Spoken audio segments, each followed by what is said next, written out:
Hola, ¿qué tal? ¿Cómo están? Los saludo desde el estudio de MyMotion para este nuevo capítulo de My Life, en donde vamos a abordar el día de hoy un tema que es relevante y de actualidad, relacionado con la ciberseguridad en la era de la inteligencia artificial, pero además con la identidad suplantada o suplantación de identidad.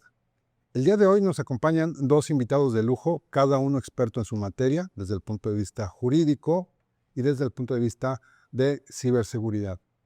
Por un lado, nos acompaña un abogado penalista con más de 23 años de experiencia que ayuda a directivos, consejos de administración y empresas a enfrentar delitos que amenazan su tranquilidad, reputación y la continuidad operativa.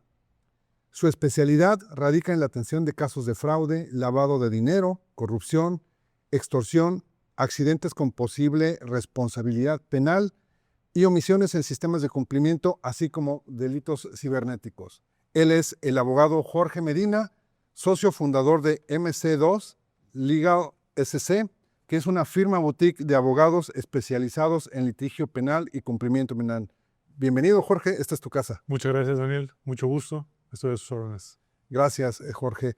Por otro lado, en materia tecnológica o de ciberseguridad, para hablar del tema nos acompaña el ingeniero Víctor Mejía. Él cuenta con una amplia experiencia, es experto en seguridad informática, también con una trayectoria de más de 25 años de experiencia en la materia. Es ingeniero en cibernética y sistemas computacionales por la Universidad La Salle en la Ciudad de México. Él también estudió una maestría en ciberseguridad en dicha institución y actualmente es director de ventas y operaciones de ciberseguridad en IQ Tech, una firma líder en la materia. Él cuenta también, Víctor, con certificaciones de reconocimiento internacional tales como CISA, CISM, CRISC, CISP, así como Ethical Hacker. Y bueno, con toda una amplia trayectoria en tecnología aquí en el país y ya a nivel internacional. Gracias, Víctor, por tu tiempo. Será muy interesante conversar contigo. Muchas gracias, Daniel, por la invitación. Mucho gusto, Jorge. Igualmente, Víctor. Y bueno, a mí me gustaría iniciar directo y al grano con una frase, ¿no? En el sentido de, ¿qué opinan, Jorge, Víctor? ¿Creen que estamos más protegidos o somos más vulnerables con esta nueva realidad, con las nuevas tecnologías como la inteligencia artificial? Jorge, ¿tú qué opinas? Gracias, Daniel. En mi opinión, yo creo que estamos más vulnerables y esto lo veo así porque finalmente se amplió el rango de operación donde los delitos electrónicos o cibernéticos pueden ocurrir. La gente todo el tiempo trae un teléfono inteligente en la mano, el acceso a Internet de las cosas ya es pues parte de nuestra vida cotidiana y creo que por eso, por la exposición que se ha incrementado, ahora estamos más vulnerables. Eh, Sin embargo, creo que también la proliferación de información en redes sociales, en medios electrónicos, pudiese hacer que la gente esté más informada. Sin embargo, creo que de la misma manera corre mucha desinformación en redes sociales. Entonces, la vulnerabilidad creo que es mayor, en mi opinión. ¿Tú qué opinas, Víctor? No, sin duda alguna estamos más vulnerables. Hoy en día tenemos que tomar en cuenta que el usuario promedio no es experto en tecnología. Hoy existen muchas herramientas que vinieron a perfeccionar los ataques, a hacerlos masivos, a hacerlos muy perfectibles y casi indistinguibles de un fake news, por ejemplo. Entonces, coincido totalmente con Jorge. Hoy estamos más expuestos, más vulnerables y debe de haber una mejor capacitación, entendimiento de la sociedad para entender estos temas y no caer en ataques de IA, ¿no? Pero a ver, fíjense, no sé qué opinan al respecto. Comentas un punto muy interesante en cuanto a la capacitación y el conocimiento. Sin embargo, pues pareciera ser que no es así, ¿no? Porque decimos ahora, es que ya un niño de 3 años puede operar sin necesidad de que alguien le diga un celular, ¿no? Pero entonces, acceso al uso implica conocimiento del uso correcto. No, yo creo que no necesariamente.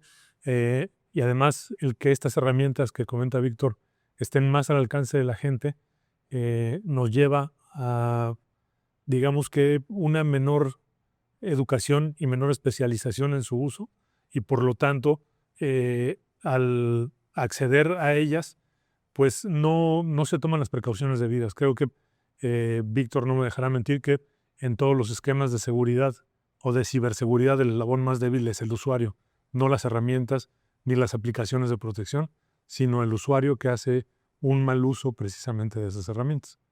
Sí, y es que no sé si estén de acuerdo, pero cuando sale una nueva tecnología, obviamente hay gente que comienza a generar nuevas ideas propositivas, pero también tenemos el lado oscuro, ¿no?, de la humanidad, en donde se nos ocurre siempre cómo hacer mal uso, ¿no? Y en ese sentido, por ejemplo, ¿qué consideran que fue lo que está cambiando, qué es lo que está cambiando radicalmente ahora con la inteligencia artificial generativa?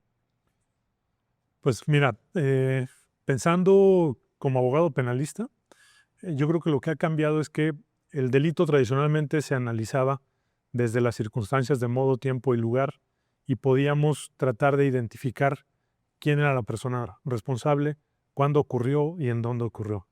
Pero ahora, con esta inteligencia artificial generativa, pues se pueden programar operaciones que se activen en el futuro y en el que no participe necesariamente una persona, y consecuentemente se rompe este esquema tradicional de la investigación del delito y por lo tanto se convierte en un aspecto más difícil de acreditar ante las autoridades en una investigación. Y ahí, por ejemplo, ¿cómo sería más aún que ya es transfronterizo, ¿no? Porque ya no necesariamente se genera en un territorio, Exacto. o sea, se comete el delito en un territorio, pero Tiene efectos en otros. en otro, ¿no? ¿Tú qué opinas, Víctor? Definitivamente, hoy la IA nos trajo varios temas. Primero es la hiperpersonalización de un ataque. Antes, pues todos recibíamos quizás un correo electrónico, un mensaje, una imagen. Hoy las imágenes, los delitos son hiperpersonalizados de manera tal que caigas. Dos, la escala. Definitivamente tocan un punto importante. El Internet permite que yo el delito lo pueda cometer en cualquier lado. Y finalmente la automatización, ¿no? Yo lo puedo dejar programado, puedo dejar un grupo de bots que esté buscando que la gente caiga, que la gente dé clic, que la gente me dé los datos, que la gente me transfiera dinero, sin que inclusive yo esté trabajando en ello. Los bots van a estar trabajando 7/24 para mí. Y aquí de lo que se aprovecha, y coincido en que el eslabón más débil es el humano. El humano tiene algo que las herramientas hoy no van a tener, que son sentimientos. El sentimiento de ahorrarme más dinero, el sentimiento de yo estar por delante de los demás, el sentimiento de la confianza, que yo pueda confiar en algo. Entonces, yo recibo un enlace, me dice que voy a tener un viaje muy barato. Ahora ya no es solamente un correo, ahora es inclusive un video. Me manejan mis emociones de manera tal que yo caiga, ¿no? Entonces, coincido completamente con ustedes. Ya. Y Víctor, en este sentido, ¿cómo es que ha evolucionado a lo largo del tiempo con toda tu experiencia en temas de ciberseguridad? ¿Cómo ves que ha evolucionado el robo de la identidad a través de inteligencia artificial, deepfakes, clonación de voz, en donde incluso además el usuario a veces va a ser medio coloquial, se pone de pechito, ¿no? Porque él solito cede su identidad al querer hacer un avatar o cosas así por el estilo. ¿Cómo consideras que ha evolucionado en ese aspecto, no? Bueno, desde hace ya varios años la gente prefiere utilizar una aplicación que bajó siempre y cuando sea gratuita, que es lo que más le gusta a la gente, no pagar por hacer uso de algo, sin importar que esté regalando a cambio su biometría, su imagen, su tono de voz, ¿no? Entonces ellos utilizan, y había hace muchos años herramientas para ponerte cuernitos, para ponerte carita de perrito, para lo que sea, ¿no? Hoy en día el gran problema es que las herramientas han logrado perfeccionar la clonación, ¿no? Esta clonación la puedo hacer con video, esta clonación la puedo hacer de voz. De hecho, hay ahorita muchas herramientas disponibles gratuitas en Internet que con una sola foto y unos cuantos segundos de voz, yo puedo generar un video completo que a la vista es es muy difícil darse cuenta que está generado de manera artificial, ¿no? Ujú. Sí, Entonces, el robo hoy ha evolucionado. De hecho, ha habido algunos bancos a nivel internacional que los CBRs Sí, ¿Te acuerdas que en este banco mi voz es mi acceso y demás? exacto, tu firma. Sí. Sí. Los algoritmos permiten que con la clonación de voz avance. ¿Qué han tenido que hacer los bancos y todas estas tecnologías de identificación a través de biometría? Pues entonces buscar la no perfección, es decir, si la voz sigue una onda perfecta, pues quiere decir que está generada con inteligencia artificial. Nuestra voz es análoga y tiene millones de valores. Entonces, hoy en día, lo que estamos buscando es ahora cómo yo, a través de un video, a través de voz, puedo identificar de manera remota aquello que no es generado por inteligencia artificial. Ahora, en este sentido, Jorge, en cuestión de legislación, ¿está preparado México, por ejemplo, para este tipo de retos? Lo que mencionaba ahorita Víctor, ¿no? En el sistema financiero, por ejemplo, en donde te piden que entregues biométricos para acceder a aplicaciones, en donde, by the way, ¿no? Cuando tú necesitas soporte para resolver situaciones relacionadas con eso, entras en un terreno de donde quién sabe quién te atiende ahora, porque también a veces es un bot. Sí. Entonces, en la búsqueda de la hiperpersonalización con la IA, creo que estamos despersonalizados totalmente y en ese sentido, desde el punto de vista legal, ¿cómo es que puedes enfrentar un tema de suplantación de identidad en el caso de la banca, por ejemplo, en el caso pues sí, del sistema financiero, ¿no? Bueno, mira, lamentablemente en México creo que vamos muy atrasados en temas de la legislación relacionada con la inteligencia artificial y como tal no tenemos una ley que hable de la ciberdelincuencia o cibercrimen, sino que está disperso en varias leyes. Por ejemplo, el Código Penal Federal, la Ley de Protección de Datos, códigos penales estatales. Entonces, la realidad es que como abogado penalista que se dedique a este tipo de asuntos, tienes que tener la capacidad de pues introducirte en estas legislaciones para poder identificar cuáles son las que pudiesen ayudarte. Evidentemente, no sé, inclusive hablamos de que la usurpación de personalidad sí existe como tal en nuestra legislación penal, pero cuando se creó, pues obviamente no estaba pensada a lo que está ocurriendo ahorita. No había, pues no existía un referente ni información para que el legislador que creó esa ley pues hace más de 60 años imaginara que esto iba a llegar a ocurrir. Entonces, lamentablemente creo que vamos no uno, sino varios pasos atrás de la criminalidad y por lo tanto tenemos que, en lo que se modifica el marco normativo, tener que empezar a crear normas internas que permitan prevenir este tipo de circunstancias y a lo mejor tomar como ejemplo los casos que ocurren o que están regulados, por ejemplo, en Europa, que existe la IA Act, que es de 2024.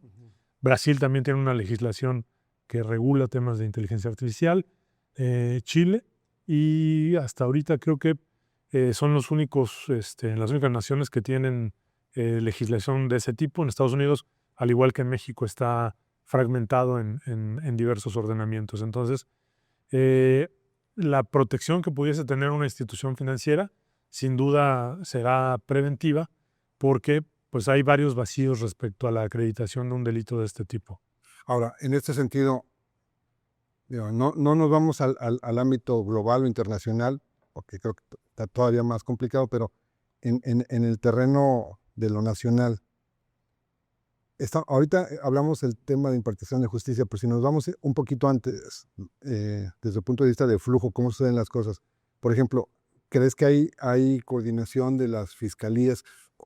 Tocando otra vez el tema de que ahora yo genero o pienso un mal uso, vamos a pensar en Baja California, para cometerlo en Guerrero. Uh-huh.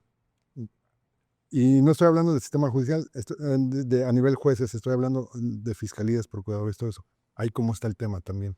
Pues mira, en teoría hay colaboración entre las fiscalías de la República. De hecho, digamos que un tratado en el que se habla de la colaboración interinstitucional, pero nos enfrentamos a un problema de operatividad. La realidad es que todas las fiscalías del país están superadas por el trabajo que se genera día a día y creo que son muy pocas las fiscalías las que están especializadas o que tienen un departamento o área especializada en este tipo de delitos. A nivel federal creo que están más evolucionados que en el resto de la República. De hecho, cuentan con un organismo conocido como la Policía Cibernética, que es muy eficiente. La realidad es que tiene herramientas, yo creo que muy actualizadas, que sí permiten llegar a una investigación muy, muy puntual sobre este tipo de hechos. El problema llega cuando esa investigación se presenta ante una fiscalía. ¿Por qué? Ya sea porque la gente del Ministerio Público que recibe esa información no está capacitado o la capacitación que recibió data de 1 año, 2 años atrás, y este tipo de delitos, la realidad es que se actualiza y se renueva con mucha velocidad. Sí. Y ahí es donde se están quedando atrás. Entonces, la burocracia en las investigaciones también daña pues esta idea de protegerse ante la ciberdelincuencia. Ya. Ahora, ahorita estuvimos de alguna forma hablando a nivel usuario, pero si nos vamos a nivel empresa, ¿cómo está la situación? ¿Tú cómo la ves, Víctor, en tu experiencia? El gran problema es que todas las empresas enfrentan un grave reto: la inversión. Todas tienen un presupuesto limitado. En la mayoría de los casos, la seguridad no es una inversión, se considera un gasto. Entonces, como tal, el tema de prevenir está limitado, ¿no? Hoy en día, ¿qué pasa con la ciberdelincuencia? Tiene presupuestos ilimitados. Hoy en día, ellos no tienen un calendario, no tienen objetivos que cumplir. Ellos tienen que lograr eventualmente un objetivo. Hay mucha colaboración en ese tema de ámbito de delitos cibernéticos. Luego, las empresas hoy en día creen que eso no va a pasar, que ellos no son objetivo, cuando no entienden que no es que ellos van a ser targeteados, sino que ellos van a eventualmente caer porque un usuario dio un clic, un usuario bajó un archivo, un usuario compartió una liga en un grupo y alguien le da clic y es la puerta de entrada para que alguien se conecte. Entonces, algo bien importante, los ataques raramente suceden dentro de un mismo país. Los ataques regularmente son internacionales. Estamos hablando de mafias que hoy en día están perfectamente organizadas, que no solamente es una persona con una hoodie, como típicamente concebimos al atacante actual. Hoy estamos hablando de organizaciones que tienen pues personal que sabe cómo introducir dinero, lavarlo, ponerlo en circulación, cómo hacer extorsión. Tienen personas expertas en psicología, tienen call centers, tienen mucha inversión en tecnología. Entonces, hoy en día el gran problema de las empresas es saber exactamente dónde invertir y entender que no todo se arregla con tecnología. También hay protocolos de actuación que deben de cambiar, ¿no? Debe de entrenar a la gente debe de saber que no debe de caer, ¿no? Entonces, hoy en día, si un empleado recibe una liga de un número que no conoce, WhatsApp, en donde le dice: yo soy el director general de la compañía, conéctate en este instante, y con un ataque de deepfake, él le dice: vas a hacer este depósito. Desafortunadamente, hoy la tesorería, el área de contabilidad, la asistente, no entiende que eso es un ataque de deepfake y termina entregando la información, haciendo la transferencia o se deja manipular como lo pidió el atacante. Ahora, en este sentido, por ejemplo, si yo veo esto, no sé si estén de acuerdo, como haciendo una analogía a lo que comentan cuando sucede un accidente aéreo, ¿no? Que no es que sea por una sola causa, sino es la suma de varios temas, ¿no? Aquí, por ejemplo, y ahorita que hablabas del tema de presupuestos, Víctor, en las empresas, eh, ¿cómo impacta, por ejemplo, el concepto de Bring Your Own Device? En donde el usuario está poniendo su dispositivo personal para uso de tareas en la empresa y por lo tanto, como es mi celular, yo estoy en mi derecho de usar la aplicación que se me antoje porque es mi dispositivo. ¿Y esto por qué sucede? Pues porque la empresa no le quiere dar un celular. Y resulta que me voy de empresa y ahí ya me llevo todo toda la información o sea, de mi trabajo anterior con las aplicaciones que yo descargué, porque además nadie me las controla. Si de por sí, Víctor, ¿qué tan complicado es? O sea, cuando ya tienes una red con dispositivos propios de la empresa, ahora imagínate cómo es cuando ya no son tuyos, pero sin embargo los usas. Ahí, por ejemplo, ¿tú qué opinas, Víctor, respecto a esa conjunción de uso de aplicaciones gratuitas con dispositivos que no son de la empresa y con colaboradores en donde también la tasa de rotación en las empresas también, yo me acuerdo que, digo, ya las canas me delatan, ¿verdad? Pero antes era más el hecho de permanecer un largo plazo en una empresa, pero ahora ya la rotación es muy alta, ¿no? Sí, exacto. Ahí, ¿cuál es tu experiencia, Víctor, por ejemplo, con este tipo Pues al final del día son tendencias de cómo las compañías van a avanzar y eso no lo podemos detener. Más bien tenemos que entender que existen arquitecturas que debemos de diseñar para, si alguien trae su dispositivo, yo tengo un mecanismo tecnológico para identificarlo, ponerlo en una cierta red, que en caso de que él venga con un dispositivo infectado, yo lo pueda aislar de manera inmediata, identificar si está tratando de hacer algún tipo de ataque al dispositivo por la misma infección y limitar el acceso a la información cuando este dispositivo no pertenece a la empresa. Sin embargo, hoy el gran problema que vemos es que las empresas no ponen en práctica o en marcha estos conceptos. Ellos dan el acceso abierto, todo está mezclado y cuando hay un incidente siempre viene la gran pregunta del director general, del director de finanzas, del de gestión de riesgos, ¿y por qué estábamos así, no? Y es porque nadie le puso atención. Hoy en día vivimos en un mundo tan acelerado que lo que buscamos es que el objetivo se logre sin importar si este objetivo tiene o no alrededor seguridad, ¿no? Y así se liberan aplicaciones, así se liberan arquitecturas, así se habilitan nuevos servicios en las empresas. Ya. Ahora, Jorge, por ejemplo, estábamos viendo y comentábamos un poco previo a esta charla, Víctor y yo, de algunos estudios en donde se revelan ciertos porcentajes de la población que leen los términos de uso de las aplicaciones. Un estudio de Deloitte 2017 decía que el 91% sí no lo leía. No sé si tú estés de acuerdo, Víctor, por ejemplo, respecto a esos porcentajes. Yo creo que es mayor, ¿no? La verdad es que Nadie lee. nadie lee. Para empezar, por la forma en la que están redactados.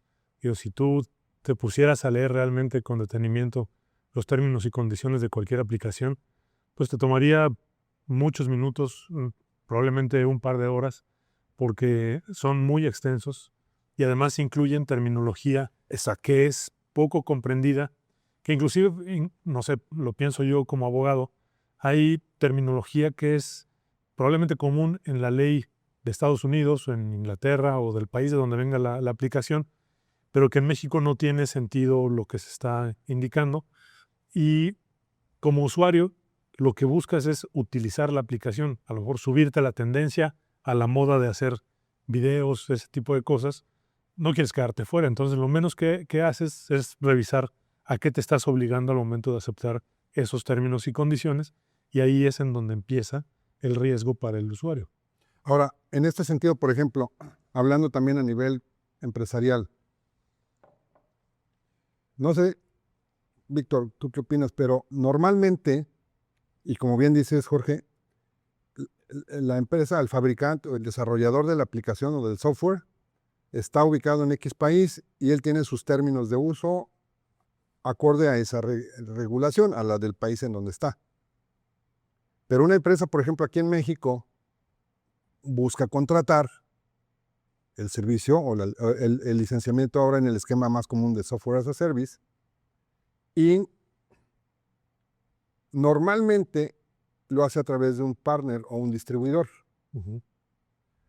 Y entonces emiten un contrato con el distribuidor en México en donde el gran corporativo quiere imponer sus reglas de uso y quiere hacer responsable al distribuidor sobre el uso de la aplicación que ellos ya previamente determinaron que quieren usar, pero ves que esos términos que ellos quieren establecer en el contrato mercantil se contraponen con los términos de uso de la aplicación. Ahí, por ejemplo, qué tiene más peso? ¿Cómo aplicaría en caso de una diferencia? Mira, lo que tendría más peso sin duda es lo que establece la ley. Pero ¿cuál de las dos? Pensemos que la ley en donde se va a utilizar la herramienta, Ya. que aquí regresamos al tema de la falta de modernización de nuestra legislación, que en ese tipo de casos, pues nuestra ley no está contemplando circunstancias que probablemente el país en el que se generó este contrato o estos términos y condiciones o la propia aplicación sí lo tiene. Digo, me imagino, no sé, pensemos, Irlanda es un país en el que se crean muchas aplicaciones, su legislación está mucho más avanzada en estos términos que la de nosotros y probablemente allá existan condiciones o conceptos que ya están conocidas tanto por los propios legisladores como por las autoridades policiales y los jueces, y aquí en México, pues no. Entonces, es un poco retroceder, pero también existe digamos que la posibilidad de hacer un balance tratando de evaluar cuál sería la mejor opción para el usuario. Y aquí tendríamos que hacer probablemente un análisis ideológico y de principios de derecho para ver qué es lo que beneficia más al usuario sin que se contraponga con la legislación. Pero hay otra vez un poquito más para profundizar sobre este tema. Por ejemplo, otra vez. Normalmente el distribuidor de licenciamiento de Microsoft o de Google, el que sea, ChatGPT, lo que sea, ese distribuidor realmente lo que viene a hacer es un comercializador porque no opera la aplicación. Él no la desarrolla y no es dueño del código. Ni le da mantenimiento. Exacto, no tiene acceso al código, ni siquiera a la base de datos, ni a toda la información que se está gestionando a través de ella, porque además los data centers están en todas partes, pero no están en ningún lado. Sí. En caso de un problema de ciberseguridad, de un problema pues sí, que afecte a la empresa aquí, ¿cómo va a ser esta empresa responsable a quien nada más facturó de alguna forma? Porque, otra vez, pero el que está operando está en otro territorio. O sea, ¿hasta dónde puedes protegerte? El distribuidor, ¿hasta dónde se puede proteger? En fin, ¿cómo se deslindan ahí la responsabilidad? Mira, aquí yo creo que mientras nuestra legislación no se modernice, tenemos que pensar nuevamente con una óptica de prevención. No sé, hablemos de la ley de protección de datos. La manera que a mí se me ocurre, y lo que he visto que ocurre en la Unión Europea, es que los datos deben de permanecer en el lugar al que pertenece la organización que los está recopilando.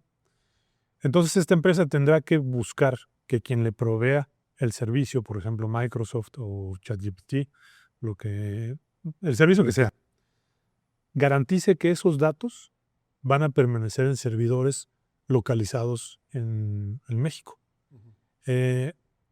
Seguramente va a haber barreras comerciales porque van a decir, oye, no tengo esa capacidad porque el tema de infraestructura, el tema de energía, no sé, lo que pueda surgir podría ser un obstáculo, pero contractualmente a lo mejor se pueden establecer esas responsabilidades buscando cumplir con la normatividad que tenemos en México.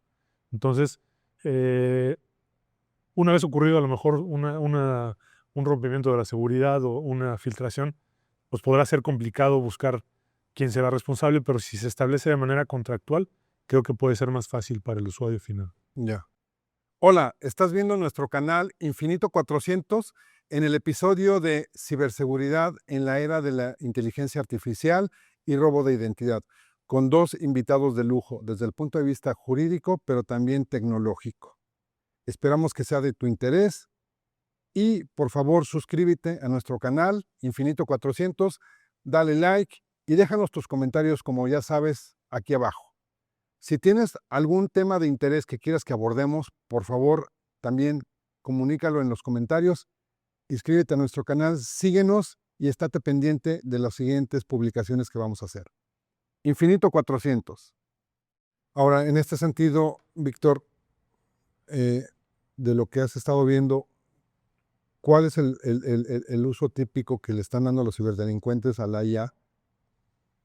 Y cómo me debería yo de prevenir precisamente ante quizás un terreno gris desde el punto de vista regulatorio, porque pues, obviamente, y como decías, Jorge, avanza más rápido ahorita la tecnología y por lo tanto las ideas de usarla o bien o mal que la legislación, ¿no? Sí. Pero ahí, ¿tú cómo ves, Víctor?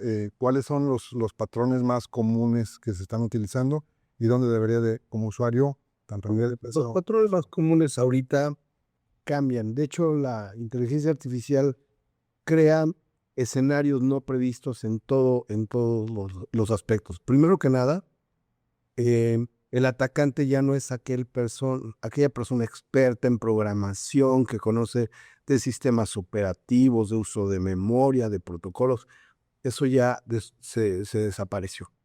Hoy en día, el atacante experto es aquel que sabe utilizar herramientas especializadas para el ciberdelito y que sabe hacer prompts de manera muy concreta, muy especializada. La imaginación viene a explotarse, ¿no? Entonces, hoy existen sitios como FraudGPT. Todos hablamos de ChatGPT. Bueno, también existe FraudGPT, WormGPT, HackerGPT, and so on. Herramientas que te ayudan a perfeccionar ataques, a generar código de, por ejemplo, gusanos polimórficos que conforme vayan avanzando, vayan mutando y que sea más difícil la detección. Ataques para hiperpersonalización de phishing, ataques de phishing por clonación de voz, por clonación de video, por clonación de websites, por clonación de todo. Entonces, hoy en día ese es el panorama que tenemos, ¿no? Los atacantes están utilizando estas herramientas, las están utilizando de manera profesional. Los ataques se han perfeccionado de manera importante y la legislación va no uno, no dos, va miles de pasos atrás. Ya. Y en ese sentido, por ejemplo, quizás estamos acostumbrados a decir un ciberataque para robar información, sí, para extraer datos y después utilizarlos más, pero ¿qué sucede al respecto? Por ejemplo, al hecho, en alguna ocasión recuerdo, Víctor, nos comentabas sobre aplicaciones de inteligencia artificial que sirven para desprestigiar a alguien, para hacer campañas que vayan en detrimento del prestigio o la imagen de una persona. Finalmente también es un atentado a la seguridad de una persona, a la integridad, ¿no? Hay cómo está la... Es un ciberacoso. Bueno, hoy en día recordemos que la sociedad nos ha llevado a que todos estemos preocupados por tener una exposición en redes sociales, ¿no? Sí. Pero yo le preguntaba a mi hijo, oye, ¿por qué es tan importante para ti Instagram? Me decía, pues es que es mi carta de presentación. Si yo quiero andar con una chava y entra a mi Instagram está vacío, no tiene cosas graciosas, pues ni siquiera va a avanzar la relación. Entonces, uno debemos de entender que la sociedad y la manera en que se interrelaciona ha evolucionado, ¿no? Dos, hoy en día estas herramientas permiten que los atacantes puedan inclusive desaparecer, desvanecerse en la sociedad, ¿no? Entonces, eso es lo que complica hoy en día las cosas. Ya. Y respecto a eso, ¿qué se puede hacer suponiendo que una persona es víctima de un ciberacoso? Bueno, aquí en este caso, ya la legislación, digamos que, como lo comenté hace un momento, pues sí hay delitos descritos dentro de los códigos penales que hablan de la difamación o del acoso. En Nuevo León, por ejemplo, hay un nuevo tipo penal que se llama acecho, que está vinculado al tema de acciones en contra de mujeres. Y pensemos que aquí, más que sancionar la herramienta, el uso de la herramienta, pues es la acción final, el resultado de esa actividad. Y la herramienta tecnológica se analiza desde el punto de vista así como tal. Una herramienta es como, por ejemplo, no sé, en un accidente de tránsito, pues el objeto contundente es el automóvil, pero el resultado es la pérdida de la vida de una persona o las lesiones infligidas a una persona. Y aquí en este caso, las herramientas tecnológicas son vistas como tal. El problema viene desde el punto de vista procesal, porque tratar de acreditar que efectivamente una persona fue la que utilizó esta información o esta herramienta puede convertirse en un problema para cualquier litigante, precisamente por la sofisticación en el uso de estas herramientas, y más por el tema de la inteligencia artificial. Porque si, como mencionaba Víctor, alguien genera un prompt tan sofisticado que posteriormente pueda dar pie a otro prompt y que se esté replicando, al final se puede ir perdiendo la huella de quién es verdaderamente el que utilizó esa información. Y lamentablemente, nuestro sistema de justicia no opera como en los programas de televisión, en donde se dice, es que fulano de tal pudo haber tenido este motivo para haber cometido ese delito y por lo tanto es culpable. Pues la verdad es que eso no ocurre. Tenemos que demostrar que efectivamente una persona utilizó ese objeto, esa herramienta, y el nexo causal de la utilización de esa herramienta era precisamente desprestigiar a esta persona. Entonces, sí estamos en un dilema de acreditación técnica y procesal, pero este tipo de delitos no requiere la existencia de una herramienta digital para que exista. Por lo tanto, aquí creo que estamos más atorados, digamos, en esa etapa de acreditación de la herramienta. Ya. Ahora, Ahora, sí, adelante. déjame opinar ahí un poco al respecto de él. Imaginemos algo que me gustó fue la huella, ¿no? Para yo poder hacer responsable a alguien, le tengo que demostrar que él fue. Y hoy en día el gran problema es el anonimato. Por ejemplo, vamos a pensar hoy en día cómo se hace un ataque, un ciberacoso. Tú subes a una red social una fotografía. Vamos a pensar que inclusive es la foto del perfil. Hoy en día esa foto, que es de muy baja resolución, muy chiquitita, yo la descargo. Si no me deja descargarla, le hago un screenshot. Ajá. Me la llevo a una herramienta, le digo, esta pequeña foto quiero que me la lleves y perfecciones en 4K. Me voy a otro sitio con esa fotografía y le digo, genérame 3 fotografías con diferentes perfiles, diferentes ángulos, y después me voy a un editor de videos. Y en el editor de videos yo ya puedo hacer lo que yo quiera. Hoy en día sabemos que hay personas en internet que no existen, ¿no?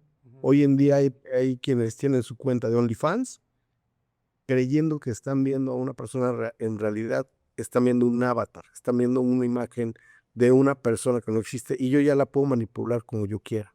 Le puedo poner la voz hoy la puedo yo manipular, puedo acelerarla, puedo hacer lo que yo quiera. Entonces, con esto yo puedo crear un video difamatorio. Y entonces ahora viene cómo lo hago masivo. Entonces contrato un bot que lo haga, le dé likes, que lo vuelva tendencia y demás. Ahora, volvamos a la parte inicial. ¿Cómo puedo investigar dónde se inició el video? ¿Quién lo hizo? ¿Cómo se viralizó? Es prácticamente imposible. Y ahí es donde no hay una manera de vincular a una persona con un delito y es lo que permite que esto vaya en aumento. Sí, ¿por qué? Porque, digo, en las series de streaming vemos como que pudiera haber una trazabilidad para llegar exactamente a quién fue, ¿no? Pero ¿qué tan real entonces es eso? Es muy pocas veces. Hoy en día, por ejemplo, yo he participado en varias respuestas a incidentes y a veces el error es lo que permite la trazabilidad y fincar responsabilidad, ¿no? Pero en muchas ocasiones esa trazabilidad no existe. Entonces no hay manera de saber el origen, cómo empezó, quién lo inició, con qué motivo, ¿no? Y aunado a eso, no tienes una legislación y no tienes una unidad especializada para investigación de este tipo de delitos, pues entonces tu caso queda archivado, ¿no? Entonces hoy una persona, un niño y demás, un adulto que quiera levantar una denuncia por un ciberacoso, por ciberdifamación, por cyberbullying, hoy en día la realidad es que es bien difícil. Todo está encuadrado para que no avance. Sí, además, como bien mencionabas hace un rato, Víctor, pues este tipo de investigaciones requieren de mucho presupuesto. Si tú eres la víctima, sin duda no vas a tener las herramientas ni el presupuesto para pagar una investigación de este tipo. Y si además esta investigación al inicio no te da una garantía de que va a obtener un resultado, pues la realidad es que es un volado y lo ideal sería, desde el punto de vista presupuestal, pues no apostarle a eso porque pues, es como estar regalando el dinero. Ya. Sin Ahora embargo, imagina, sí, yo ya llego, hice mi investigación, soy millonario, no me importó, tengo los datos. Ahora llego al tema de la fiscalía. En realidad, hoy contamos con una fiscalía especializada para la investigación y la persecución de delitos informáticos. No, contundentemente no. Hoy en Y me día, voy un paso más adelante. Con el tema de la elección de jueces por vía popular, pues claramente no se requiere una especialización para ser un juez de este tipo y seguramente el abogado que solamente tenga su título de licenciado en Derecho, claro. pues muy probablemente no va a tener una especialización en este tipo de asuntos y por lo tanto no va a entender ni va a poder juzgar de manera adecuada una investigación de este tipo. y para poder yo fincar una responsabilidad, no tiene que haber certeza, no puede haber duda. Entonces, ¿qué pasa? Pues cuando hay una defensa para este tipo de personas, ellos lo único que tienen que hacer es sembrar la duda de si yo lo hice o no. Y ante esa duda no pueden castigarlo. Entonces, hoy en día, la tasa de delitos que hoy en día terminan en una condena que favorezca a la persona afectada es prácticamente nula, ¿no? Muy baja. Y eso, no sé qué opinen, pero además, por otro lado, porque ya es una tendencia que no se va, o sea, es algo que va a suceder cada vez más, pues la gente está cada vez inmersa más en aplicaciones, ¿no? O sea, el usuario final, en donde sea, que tiene acceso a un dispositivo inteligente, llámese computadora o celular, smartphone, pues cada vez está usando más las aplicaciones. Y también cada vez más está aprendiendo nuevas formas de utilizar. Y creo que un punto importante, no sé cómo lo vean, pero el aderezo que es con video, ¿no? Porque creo que no es lo mismo ver un texto que te quiere engañar a ver un video que te quiere engañar, ¿no?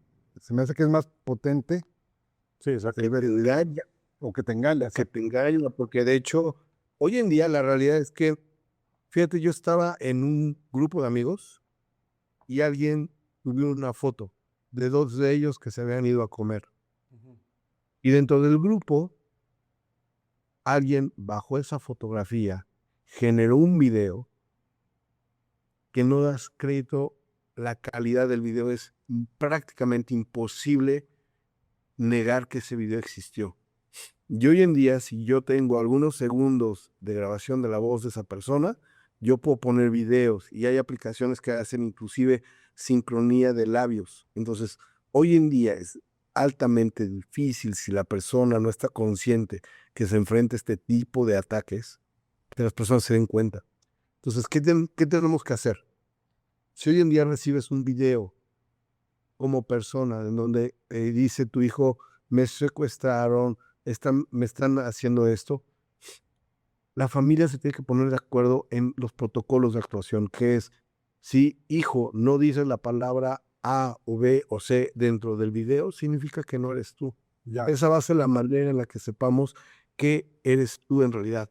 A nivel empresa, si yo recibo un video en una liga de un número que no conozco y me subo y me piden que haga una transferencia millonaria, que haga acciones que rompen con lo tradicional, deberá de cambiar el protocolo, el proceso, ahora deberá incluir que la persona me lo notifique de manera directa, que yo obtenga autorizaciones, es decir, ya no la persona debe de actuar de manera directa ante lo que reciba porque suponemos que hay manipulación.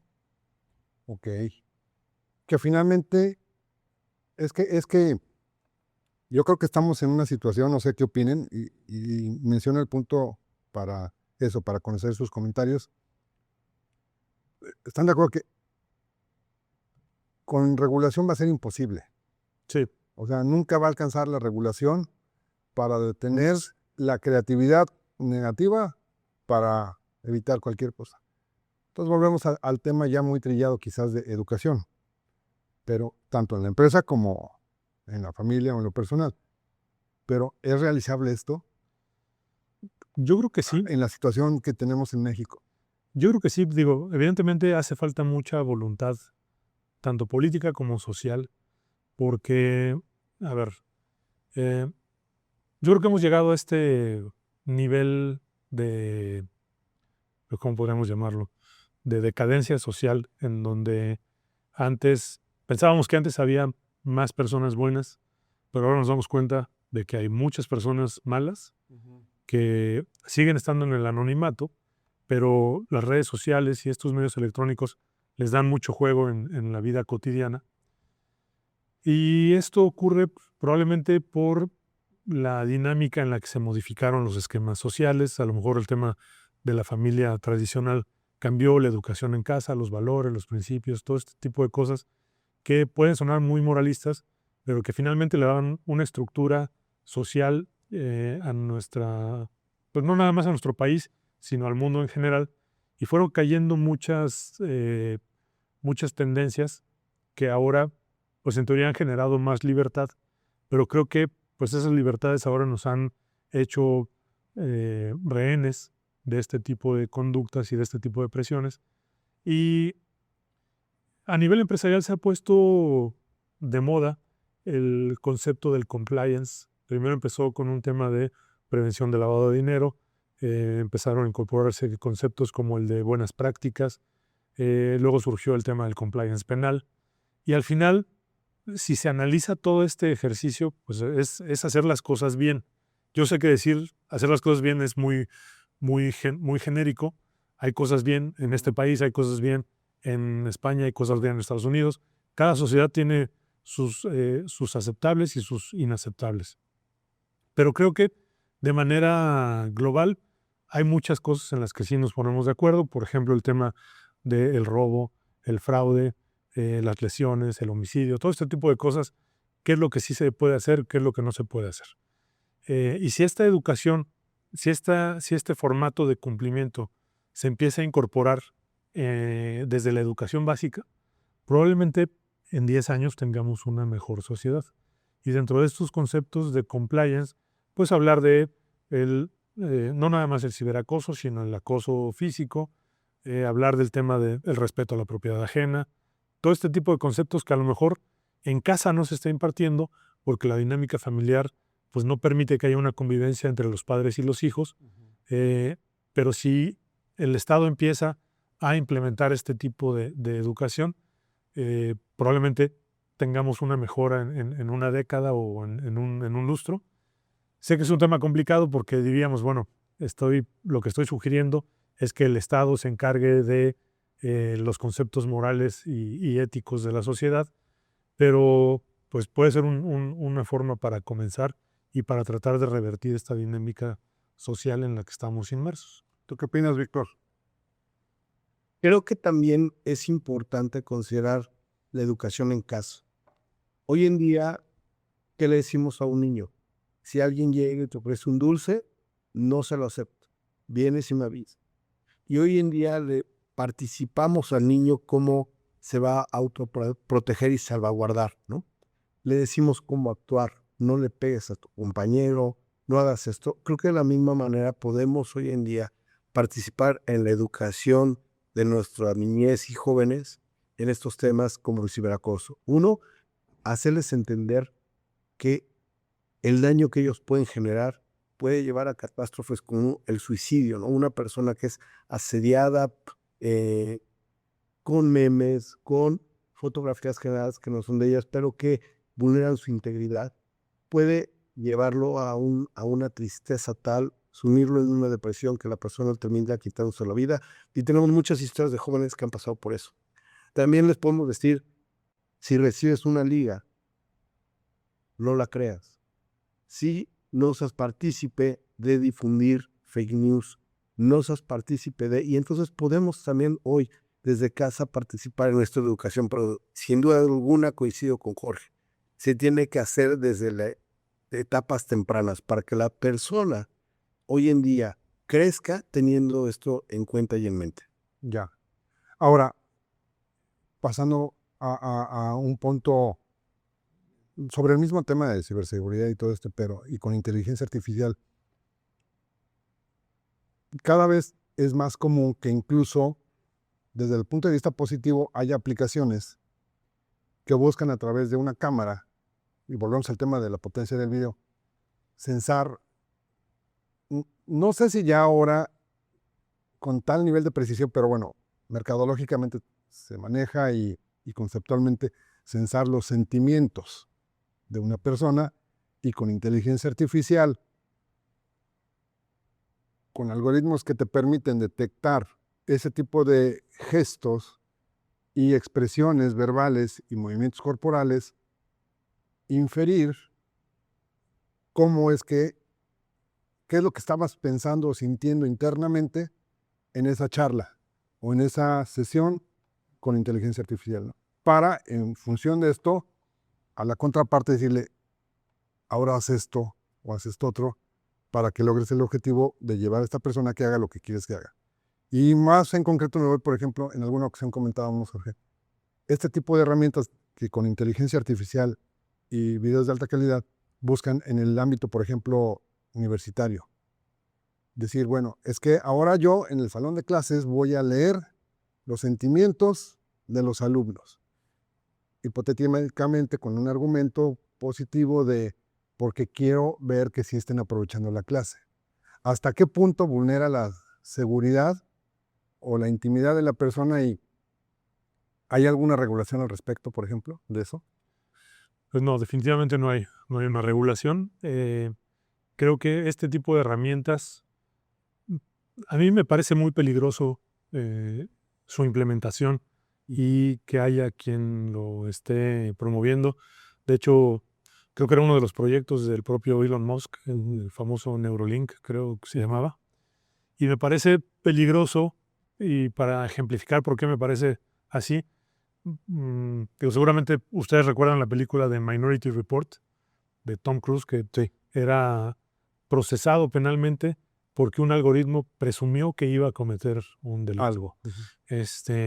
Creo que la mente humana y pues, los sentimientos humanos son tan subjetivos que someter a un algoritmo, o bueno, utilizar un algoritmo para hacer un análisis, pues podría ser muy riesgoso, porque probablemente no sé qué tan poderoso pudiera ser un algoritmo para identificar los rasgos físicos de una persona, los movimientos corporales, los rasgos faciales, para poder decir, está pensando esto o está sintiendo esto, cuando creo que ese tipo de comportamientos varían muchísimo, no nada más de país a país, sino de región a región. Claro.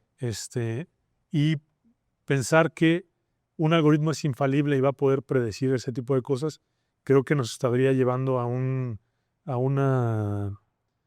no sé, a un esquema parecido al de George Orwell y el Gran Hermano, no sé. Sí. Realmente me resulta preocupante, y creo que sí sería invasivo de la privacidad de las personas. Y más porque estás dando información que, como bien dices, no es 100% confiable, pero también a quién se la estás dando, ¿verdad? Porque Sí. también tendrías que asegurar que esa persona que está teniendo acceso a esa información también es 100% confiable. Sí, exacto. Y no necesariamente ocurre. Sí.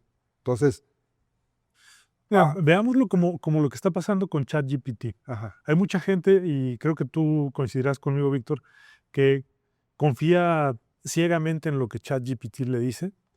De hecho, en España ya existió la primera sanción a un abogado que presentó una demanda completamente hecha con inteligencia artificial, en la que citaba artículos y leyes inexistentes como jurisprudencias que jamás habían sido emitidas. ya. Y la defensa de este abogado es que yo solamente firmé el documento, a mí me lo pasaron para firma. Entonces, imagínate, si se confía ciegamente en una herramienta de este tipo, pues creo que los resultados no van a ser positivos para la sociedad ni para las personas que estén sometidas a ese análisis por ese algoritmo. Ahora, regresando un poco, ahorita que comentas este punto, y regresando un poco al tema de qué tanto leemos o no los términos, y también es que hasta dónde es legal que yo contrato una aplicación, o sea, ya la pagué, pero ahora que ya la pagué, la tengo que descargar y ahí en los términos vienen condiciones que pues, yo no puedo estar de acuerdo con eso. ¿Cómo como usuario puedo estar protegido ante eso?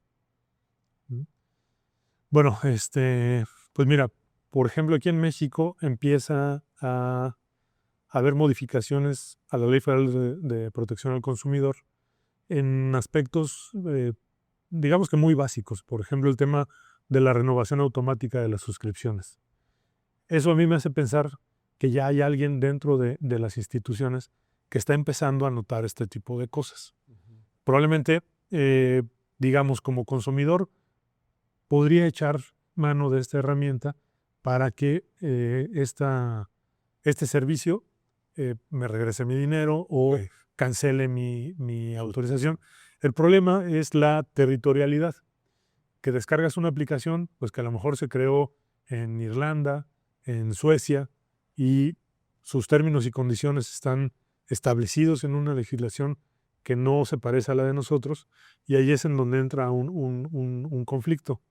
Y hablando precisamente de los términos y condiciones, no recuerdo el nombre del ejercicio, pero hubo una aplicación que para revisar o precisamente ejemplificar que la gente no leía los términos y condiciones, crearon una aplicación en la que los términos y condiciones incluían una cláusula en donde las personas cedían la custodia de su primogénito Sí.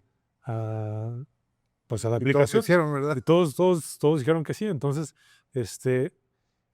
creo que tenemos que buscar que nuestros legisladores busquen obligar a estas aplicaciones a hacer términos y condiciones más sencillos de leer, con conceptos muy concretos y que probablemente remitan a legislaciones que no necesariamente tienen que quedar transcritas en estos documentos. A lo mejor un poco parecido a... Bueno, últimamente se empieza a utilizar el concepto de Legal Tech, que busca precisamente hacer más fácil esta redacción y creación de documentos, también el legal design, para que sean más concretos los documentos que son sometidos al público en general.